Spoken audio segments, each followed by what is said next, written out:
Boys and girls, ladies and gentlemen, children of all ages. Now, we live in a time of reboots, remakes, and reimaginings that generally don't end up going very well. We have very rare occasions out there of like examples of like One Piece's Netflix, the live action adaptation that actually ended up turning out well and makes the majority of the fans and the audience out there happy.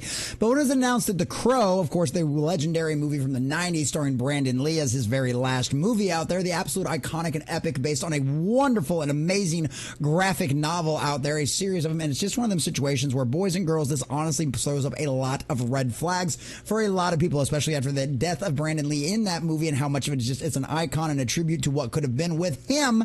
It's one of them situations where a lot of fans were automatically very, very hesitant. And then when we found out that yes, we're going to entirely rewrite and redo the Eric Draven story from the original movie, a lot of people had a problem with this. I was totally on board with going out there and doing a new Crow, doing a same kind of power, same kind of universe, same kind of similar story, just have it be a different Crow. But of course, that's not the direction they have, because everybody in modern Hollywood out there thinks they're better, smarter, and faster than everyone else out there, and think that they can reimagine things into something new and wonderful. And well, that didn't work out very well for The Crow. And now, the man responsible for how wonderful, fabulous, and absolutely adored the original Crow movie is out there, director is roasting the reboot after it's flopped. And honestly, I'm not normally one to go out there and dance on people's graves out there in any way, shape, or form. I like a lot of the people involved in this movie, but it's one of those situations where this is not being able to read the room, not understanding what the current market is desiring out there. And guess what? Sometimes you make choices and sometimes they fall flat. And guess what? A lot of people like to laugh at us, and especially the original director,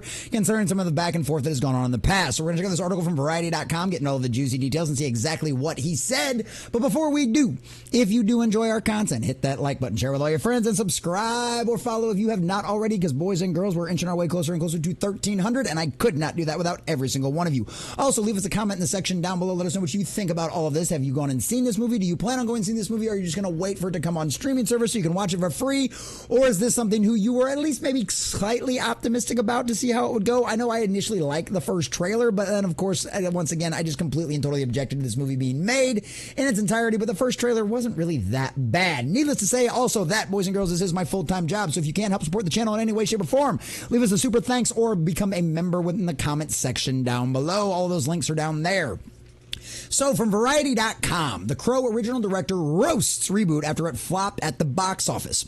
I thought it was a cynical cash grab. Not much cash grab, it seems. Nope, not too much cash to grab after all, because this movie literally premiered to like $5 million its opening weekend on a $50 million budget. This movie is going to turn into hot garbage. I'll tell you right now, if they would have come out right from the very beginning and said, we are not remaking the Eric Draven and Shelley story. We are going to have another story. It's going to be kind of similar. It's going to be kind of in the same vein, but we're going to have our own Crow. We're going to have our own Crow. Then you know what? There would have been a vast swath of huge, adoring Crow fans out there that went, you know what? We're willing to give this a shot. Why? Because we gave the sequels a shot. We gave the television show a shot. Stairway to Heaven wasn't that bad.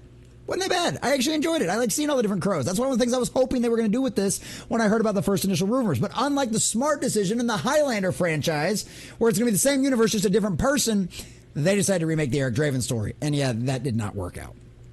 Lionsgate's The Crow reboot is a box office bomb after opening to $4.6 million on a reported production budget of $50 million. One person who isn't exactly upset about the matter is the filmmaker Alex Perez, who directed the original The Crow adaptation in 1994. Perez has long spoken out against the reboot, as his star, Brandon Lee, was killed on the set of the original movie. He's been rejoicing on his Facebook page over the reboot flopping at the box office. And you know what's funny? Before we get into what he says now, let's get into what he originally said going on the series. So he's been critical of the reboot since its beginning. The trailer dropped in March, arguing The Crow's legacy should remain solely with Brandon Lee and not get tainted with an update.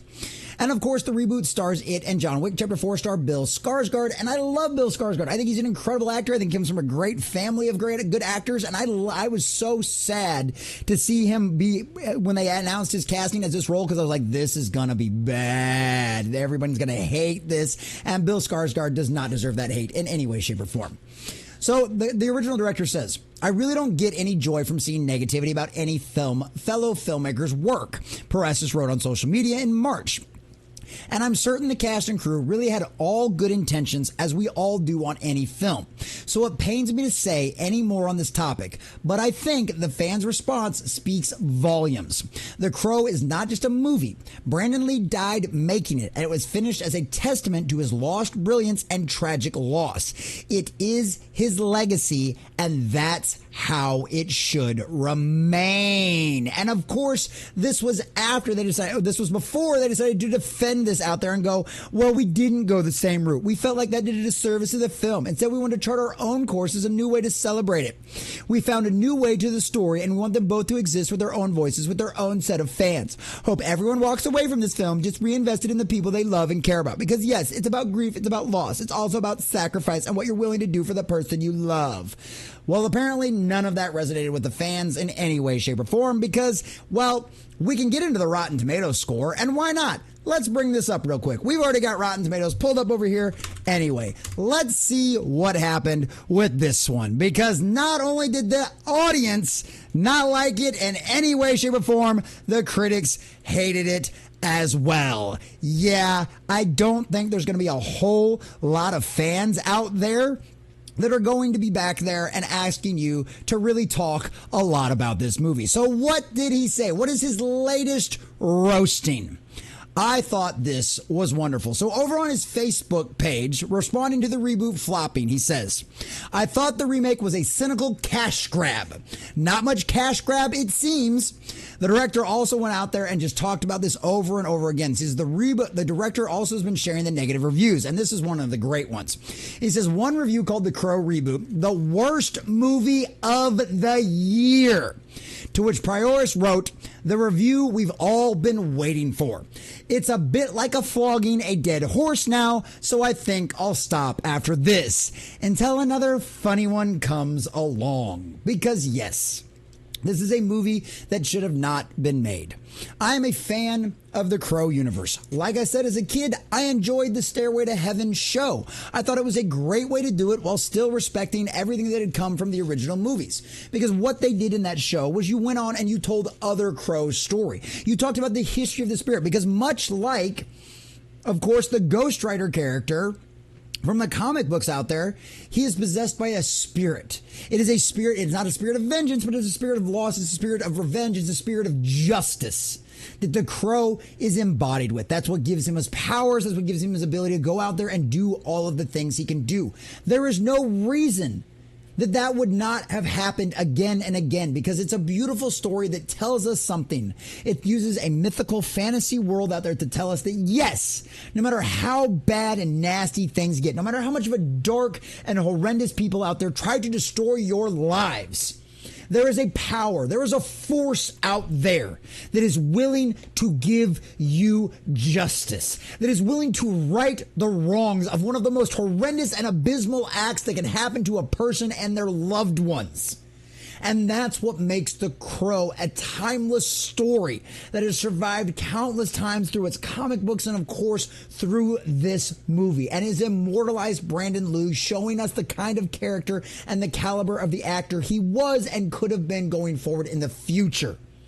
There was ways to make this remake, reboot, whatever it is, work.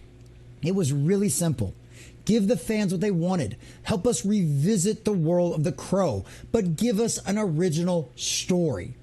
Instead, you decided to remake one of the most iconic movies and stories with a mythology all around it itself, immortalizing Brandon Lee as he deserved to be. All because you thought you knew better than the fans, the audience, and the original director out there. And now you have blown $50 million plus another probably $50 million. You've wasted hundreds of millions of dollars on a reboot that the fans could have told you that they never wanted, they never desired, and certainly in the modern era was not going to trust in any way, shape, or form. You thought you knew better. You ignored the fans, you ignored the audience, and now you're getting exactly what you deserve. And even the original director has to laugh, ridicule, and make fun of you because you thought this was a good decision. Well, turns out it was a really dumb decision. The fans, the audience, and the critics all agree. This bird did not take flight. The Crow has flopped, and it got exactly what it deserved.